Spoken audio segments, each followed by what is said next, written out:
Okay, so now we've moved over here to example 5, which is on pages 7 and 8 in your textbook. This is chapter 1-1 functions, and we're asked to find the domains algebraically. Now our starting point for the domain, x values, if you will, independent variables, for any function is all real numbers. And that's going to be the case most of the time, with exception of anything that would cause us to violate one of our two cardinal rules. And our two cardinal rules when we're dealing with functions is that we cannot divide by 0, and we're not to take the square root of a negative number. Both of those situations would cause a restriction to the domain or an exclusion from all real numbers being our domain. And so anytime that we see in a function equation that we have the possibility of dividing by 0, which we can't do because it's undefined, or taking the square root of a negative number, we have to exclude that from our domain. Now, let's look at what we got here on this first one. We got f of x, this function equation. F of x equals 5x minus 2 over x squared plus 7x plus 12. And so what our issue is it can cause us to have a restriction in the domain is what we have here in the denominator. So anything that would cause us to try to divide by 0 is going to be an exclusion or restriction from that domain. Now, in order to solve for that, we're going to have to take this denominator, this trinomial, this quadratic equation, x squared plus 7x plus 12, and we're going to need to determine what value of x would cause that denominator to equal 0. Now, in order to do that, we're going to need to factor this x squared plus 7x plus 12. So let's see, we got it right here. We've got x squared plus 7x plus 12. Now, we're going to have to factor this. I'm going to set up two sets of parentheses. I'm going to go ahead and put an x on the left of each side of parentheses. Now, my third term here is a positive, and my middle term is a positive. And so that's going to tell me that I'm inside my parentheses, I'm going to have a plus, plus. Because I've got to find two numbers that are going to multiply to 12, and then those same two numbers added together equals 7. So let's see, we'll just go through this by the process of elimination. Let's see, multiples of 12, we got 1 and 12. Well, 1 times 12 equals 12, sure enough. But 1 plus 12 equals 13, so that doesn't factor for us. And let's see, 2 and 6. Well, 2 times 6, of course, equals 12, but 2 plus 6 equals 8. That's not 7. However, 3 times 4 equals 12, and 3 plus 4 equals 7. And so our factors then are x plus 3 and x plus 4. Now we're going to set each one of these factors equal to 0 and then solve for x. And this is going to tell us what's got to be excluded from the domain. In other words, x cannot equal these numbers or we're going to have a 0 in that denominator. So we're going to go ahead and solve. And so x plus 3 equals 0. So x then, one of the factors, we got x is equal to negative 3. And over here we got x is equal to negative 4. Now if we're just going to test this, and I'm going to do this mental math. So let's plug in negative 3 for x in the x squared plus 7x plus 12. Well, x squared times negative 3, negative 3 squared is 9. And 7 times negative 3 is negative 21. Well, 9 less 21 is negative 12. And negative 12 plus 12 equals 0. So in fact, you can see that negative 3 would cause us to have a 0 in the denominator. What about negative 4? Well, negative 4 squared is 16. And 7 times negative 4 is negative 28. Well, 16 less 28 minus 28 is going to give me negative 12. And negative 12 plus 12 is going to give me 0.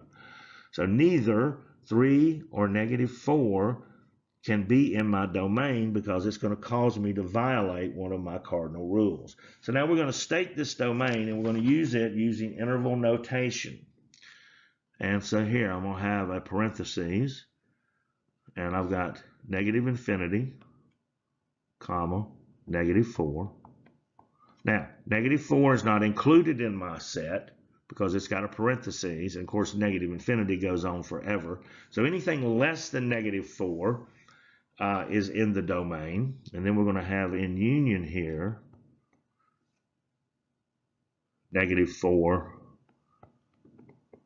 negative 3, because neither, and you get that's surrounded by parentheses, because neither negative 4 nor negative 3 can be in our domain. But whatever's between negative 4 and negative 3, like negative 3.9, negative 3.1, those actually could be in our domain, because if you were to plug that into that equation, you'd get something other than 0. And then this is also going to be in union with, not including negative 3, parentheses in front of the negative 3, not including negative 3, out to positive infinity. And so there's the state of our domain, stating our domain in a function equation where we got f of x equals 5x minus 2 over x squared plus 7x plus 12. Okay, so now we're looking at this function equation, which is f of x equals the square root of a squared minus 4. And I'm trying to determine what the possibilities or the probabilities of having a domain restriction in such a function equation. Well, I don't have any possibility of trying to divide by 0, so that's not a rule violation. But I could have a violation of taking the square root of a negative number. Now, in order to determine my domain exclusion, I'm going to pull what's from under the root, and I'm going to set that equal to 0 and solve it. So I almost got a squared equals, not equals, minus 4 equals 0. And then a squared is equal to 4. And then I can say that a is equal to plus or minus the square root of 4. And since 4 is a perfect square, I could say a equals plus or minus 2. Now, what that's telling us then is anything greater than negative 2 and less than 2, so is going to give me the probability, or actually if I solve that, is going to cause me to try to take the square root of a negative number. So let's first plug in negative 2. Mental math again. So negative 2 squared is 4. 4 minus 4 is 0. Well, the square root of 0 is 0, but this is not in the denominator, so that's not an issue. And positive 2 squared is 4. 4 minus 4 is 0. And again, that's 0. But what about numbers between negative 2 and 2? Let's try negative 1. Well, negative 1 squared is 1. 1 minus 4 is negative 3. That would cause me to try to take the square root of a negative number. How about 0? Well, 0 squared is 0. 0 less 4 is negative 4. Again, that would be trying to take the square root of a negative number. And just go on with it. 1, well, 1 squared is 1. 1 minus 4 is negative 3.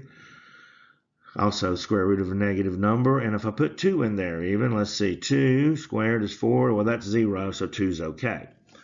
So anything between, I can include negative 2 and I can include 2, but I cannot have anything between negative 2 and 2.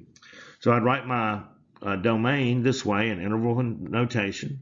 So I got a parentheses, I got negative infinity, comma, negative 2 with a bracket, because negative 2 could be included in the domain. Negative 2 squared is 4. 4 minus 4 is 0. That's okay in this case. And that's going to be in union with, bracket again, 2, comma, out to infinity, parentheses.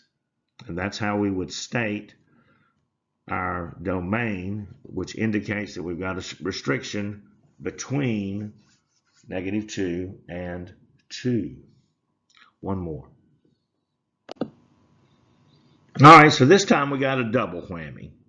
We got a square root in the denominator, which means that we have the possibility of dividing by 0 if what's underneath the radical sign is a 0.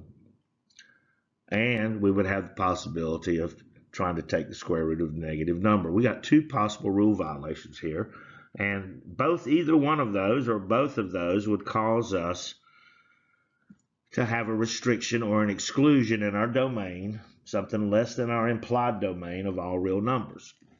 So again, I'm going to take what's underneath the radical, and I'm going to take 2x, try to figure out what my domain restriction is. I'm going to take 2x plus 6. I'm going to set it equal to 0. And so 2x then is equal to negative 6. Divide by 2, so x equals negative 3. So when x is equal to negative 3, let's put negative 3 in there. So 2 times negative 3 is negative 6. Negative 6 plus 6 is 0. The square root of 0 is 0. And so negative 3 cannot be in our domain. Well, what about something on either side of that? What about negative 4? Well, negative 4. 2 times negative 4 is negative 8. Negative 8 plus 6 is negative 2. And there we go. See, I'm trying to take the square root of negative numbers. So anything less than negative 3 has got to be excluded from our domain. Well, let's try negative 2. Negative 2 times 2 is 4. 4 plus 6 is 10. Square root of 10, well, I'm not trying to take the square root of that. So anything less than 3, including 3, anything including 3 or less, if x is less than or equal to negative 3, then that would cause a domain violation, a domain restriction. Now, anything greater than negative 3, but not including negative 3, it would still remain in our domain. And so we would write our interval notation this way, parentheses, because we cannot include negative 3, comma, infinity, comma, and there is our domain for this function, f of x equals 8x over the square root of 2x plus 6.